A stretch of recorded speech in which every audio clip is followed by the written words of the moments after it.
Friends, good morning once again, and I welcome you back to this class of video lecture. Friends, this is BA Part 1 English Literature, and we are taking paper 1, that is Poetry and Drama. And friends, in this paper, we have some of the renowned literary terms which are very necessary for all of us to understand, since the knowledge of literary terms and literature go hand in hand. So today we take a very important literary term, ode, O-D-E. And there are many poems which have the title uh, initiating ode, like Ode on Grecian Urn, Ode on Melancholy by John Keats. These are the poems which you have to study in final year, in MA final year. So, in its traditional application, ode denotes a long lyric poem that is serious in subject and treatment. Yes, again I repeat that what does an ode denote? What does an ode imply? An ode denotes a long lyric poem. It must be long, it must be lyrical.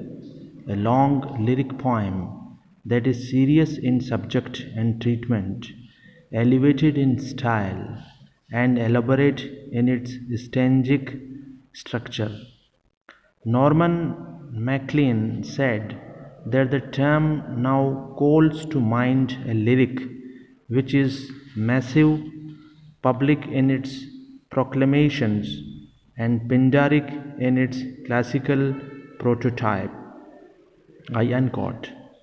The prototype was established by the Greek poet Pindar, whose odes were modelled on the songs by the Dorius in Greek dramas.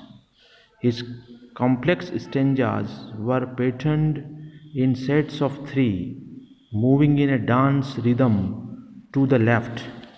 The chorus chanted the strophe, moving to the right, the antistrophe, then standing still, the epode.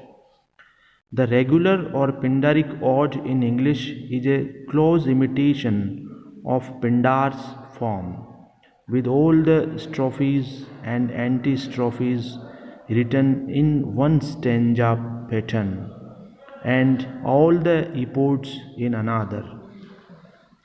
This form was introduced into England by Ben Jonson's ode.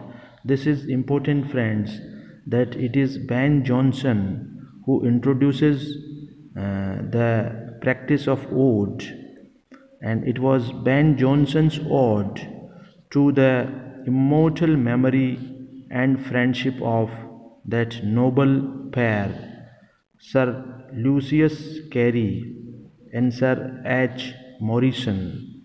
The typical construction can be uh, conveniently studied in this poem or in the Thomas Gray's The Progress of Poesy, written in 1757.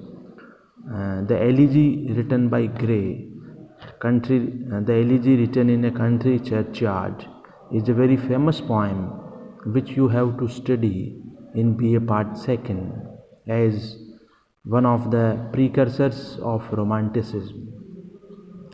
The irregular ode, also called the Covelian ode, was introduced in 1656 by Abraham Cowley, who imitated the Pindaric style and meter but disregarded the recurrent stanzaic pattern in each strophic strand. Instead, he allowed each stanza to establish its own pattern of varying line length, number of lines, and rhyme scheme. This type of irregular stanzaic structure, which is free to alter in accordance with shifts in subject and mood, has been the most common for the English ode ever since.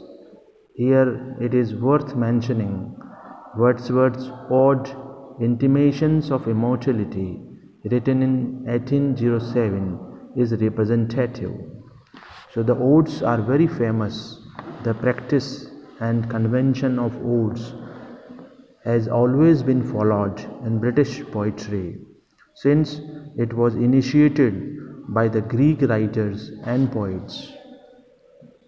Pindar's odes were economistic, that is, they were written to praise and glorify someone.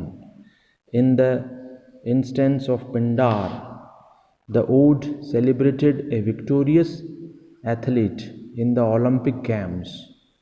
The earlier English odes and many later ones were also written to eulogize something, such as a person, for example, in John Dryden's Annie Killigrew, or the art of music or poetry, Dryden's Alexander's Feast, or a time of day, Collins' Ode to Evening, or abstract concepts, Gray's Hymn to Adversity, and Wordsworth's Ode to Duty. Romantic poets perfected the personal ode of description and passionate meditation, which is stimulated by and sometimes at its close reverts to an aspect of the outer scene and turns on the attempt to solve either a personal or emotional problem or a generally human one. For example, in Wordsworth's Intimations Ode, Coleridge's Dejection and Ode, Shelley's Ode to the West Wind. More recent examples of this latter type are Alan Tate's Ode to the Confederate Dead and Wallace Stevens' The Idea of Order at Key West. The, uh, the Horatian Ode was originally modeled on the matter, tone, and form of the odes of the Roman Horace. In contrast to the passion, visionary boldness, and formal language of Pindar's odes, many Horatian odes are calm, meditative, and colloquial.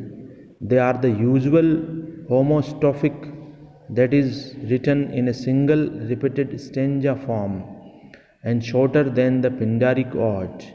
Examples are Marvell's and Horatian ode upon Cromwell's return from Ireland and Keats's Ode to Autumn.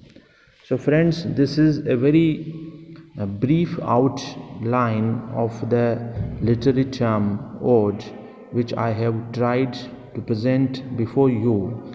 And before I stop the video, you keep in your mind that ode, in its traditional application, it denotes a long lyric poem. It must be long poem, it must be lyrical in presentation, and it must be serious in subject and treatment, elevated in style, and elaborate in its stanzaic structure. So we have to keep in our mind the names of Pindar, the Horatian Ode, and some of the popular odes written during the Romanticism. I think you must have grasped the meaning and definition of ode, and for more detail one can turn to English Ode from Milton to Keats, a very renowned book published in 1940, written by G.N. Schuster. Right, one can turn to this book.